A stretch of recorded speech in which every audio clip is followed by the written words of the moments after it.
In 1929, years of booming prosperity ended in catastrophe. It was the biggest stock market crash since records began. It is impossible to underestimate the shock, a sense of stunned disbelief. First-time investors borrowed huge amounts of money to speculate on the market. The market broke very sharply, and a lot of people were wiped out with it. It was very painful. Later, thousands of banks failed. Millions lost everything. The poverty was really all around us. It was really, really pitiful. The crash was followed by a depression that spread across the world, lasted for a decade, and was a prelude to war.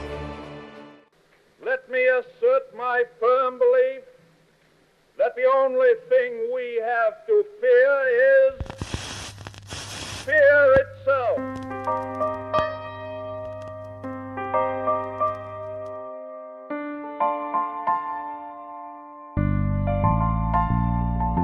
America was poor in the Great Depression, millions without jobs in every profession. How will we eat was a daily question. What are all the lessons of the Great Depression? America was poor in the Great Depression, millions without jobs in every profession. How will we eat was a daily question. What are all the lessons of the Great Depression? The Great Depression was a dramatic, worldwide economic calamity which started in 1929 and lasted until the late 30s. Most people believe it began with the U.S. stock market collapse of October 1929. By 1932, U.S. stocks were only worth 20% of what they were prior to the crisis, and 1 year later, almost half of all United States banks had failed. By 1935, roughly 750,000 farms had been lost to bankruptcy or distressed sales. European countries, debilitated by the debt they've accumulated due to World War I, dealt with a severe depression, and a sovereign debt crisis ultimately emerged. In Germany, for example, unemployment reached 25%, and among other things, this economic disaster led to Hitler's Nazi Party becoming the top political actor after the 1932 elections. Worldwide trade was devastated by the Great Depression, with countries engaging in so-called trade wars by limiting imports. And by the same year, 1932, global trade crashed to half of the pre-crisis volume.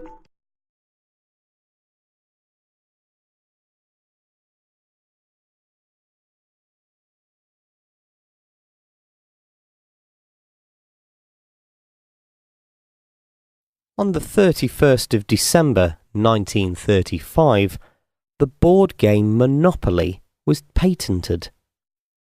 Although the patent for the game was awarded to Charles B. Darrow, a Philadelphia heating salesman who had lost his job during the Great Depression, it's now widely recognized that Darrow was just one of many people who led to the development of the complex design and rules that we now know as Monopoly.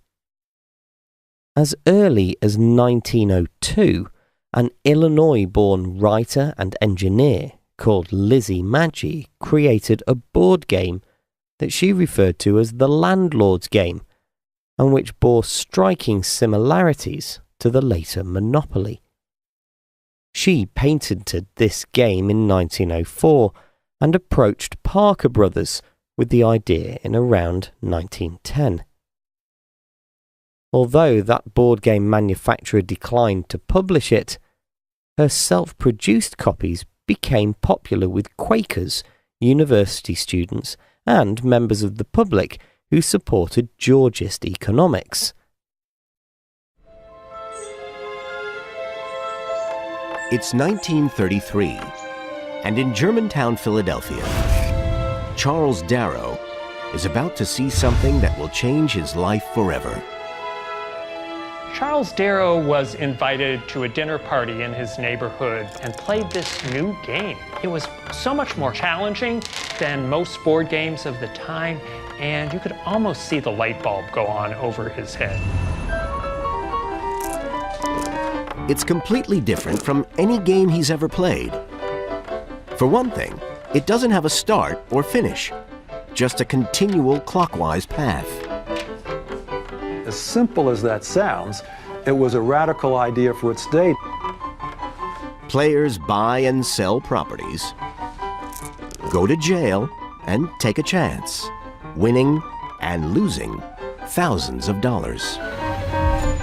You could play with fantasy money in a way that so many people couldn't then or now do in real life.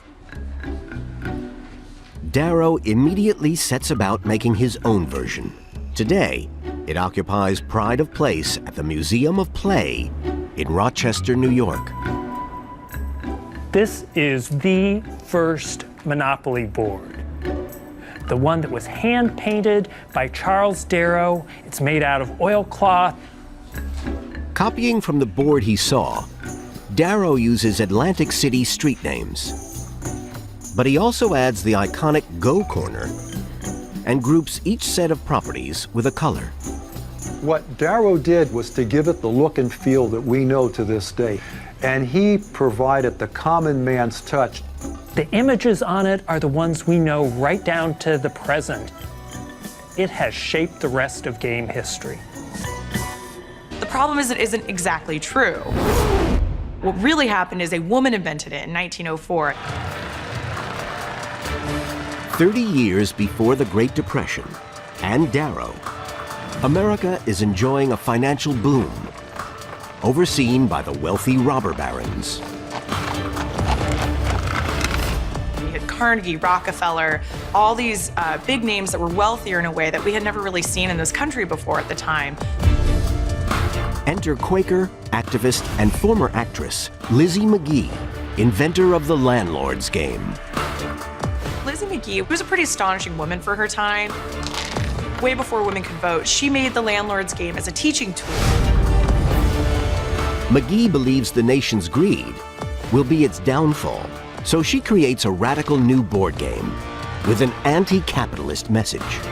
She wanted a game that would teach people how awful it was to have a money-grubbing landlord who gouged you on your rents.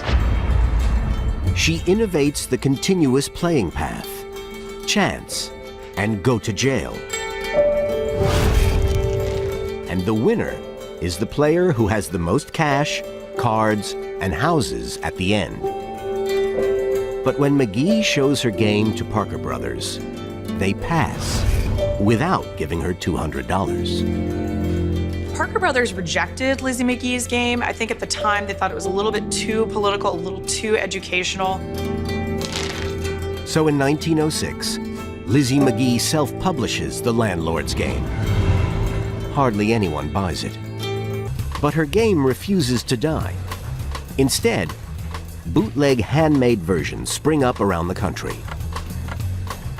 It was not uncommon for the public to make their own homemade versions, usually using the street names from their town. There are New York versions of the game, there are Boston versions of the game, there are Philadelphia versions of the game. So that core idea that she had really spread like fire.